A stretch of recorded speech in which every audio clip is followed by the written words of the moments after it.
Salam sejahtera saudara-saudara, kiranya kasih Allah di dalam Yesus Kristus menyapa saudara pada hari ini.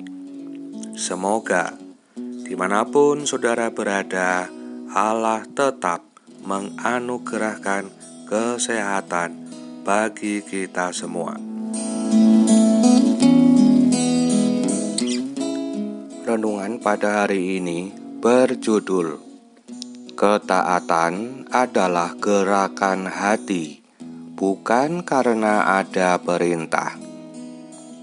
Didasarkan pada Injil Matius pasal 21 ayat 28 sampai 31 yang demikian.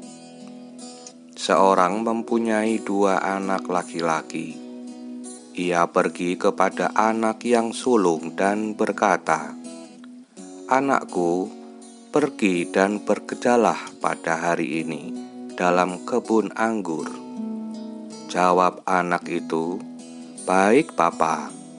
Tetapi ia tidak pergi. Lalu orang itu pergi kepada anak yang kedua dan berkata demikian juga. Dan anak itu menjawab, "Aku tidak mau."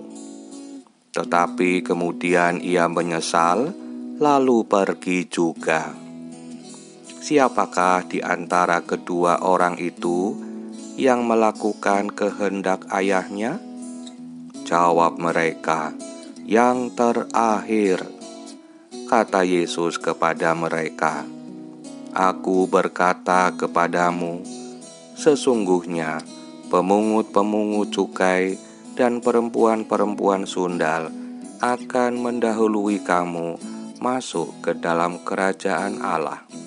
Demikianlah firman Tuhan.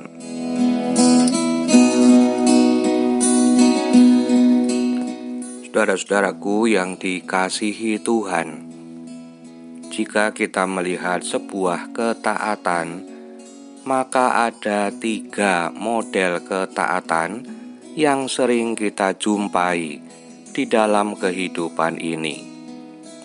Pertama, model ketaatan karena ada perintah.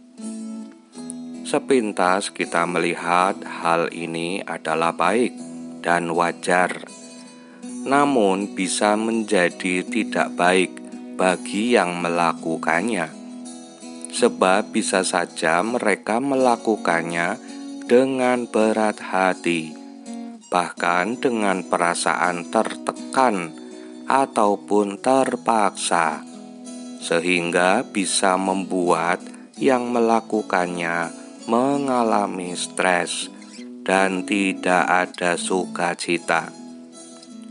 Ketaatan model pertama ini tidak akan mungkin melakukan sesuatu melebihi dari yang diperintahkan. Kedua, model ketaatan karena ada kepentingan. Ketaatan seperti ini juga tidak bersifat kekal, sebab selalu ada kepentingan di balik ketaatan yang dilakukannya. Ini biasanya sangat tampak di dunia politik. Sepanjang kepentingannya dipenuhi, maka apapun yang diperintahkan akan dituruti. Ketiga, model ketaatan akibat gerakan hati.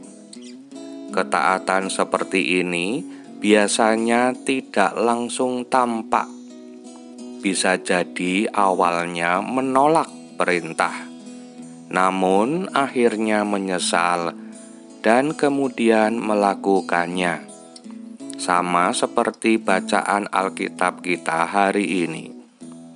Sang anak kedua awalnya spontan menolak perintah ayahnya, namun akhirnya ia menyesal dan kemudian melakukan kehendak ayahnya. Dapat dikatakan bahwa anak kedua ini melakukan kehendak ayahnya bukan karena perintah, tetapi karena hati yang tergerak untuk melakukannya. Ketaatan model terakhir inilah yang bisa dikatakan kekal, sebab tidak ada kepentingan apapun ataupun tekanan. Yang ada adalah ketulusan dan keikhlasan. Ia akan melakukannya dengan sukacita. Bahkan ia bisa melakukan melebihi dari perintah. Jika perintahnya berjalan 1 mil, maka ia akan berjalan sejauh 2 mil.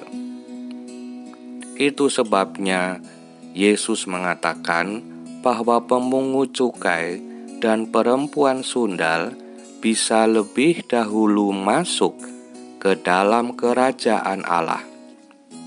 Sebab apabila mereka menyesal dan bertobat, maka pertobatan mereka bukan karena ada perintah, tetapi karena hati yang tergerak untuk sungguh-sungguh bertobat. Karena itu berbahagialah ketika hati kita tergerak untuk melakukan kehendak Allah, bukan semata-mata karena ada perintah.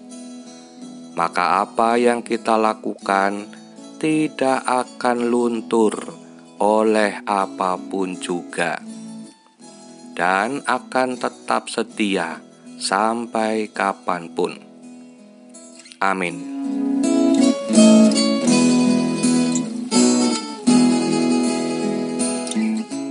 Mari kita berdoa. Ya Allah yang Maha Tahu, Engkau tahu kalau kami mengasihi-Mu. Karena itu tuntunlah kami, agar kami dapat sungguh-sungguh melakukan kehendak-Mu dengan tulus dan setia, bukan semata-mata karena ada perintah. Biarlah hari demi hari kami menjadi semakin dekat kepadamu ya Tuhan. Terima kasih Bapa.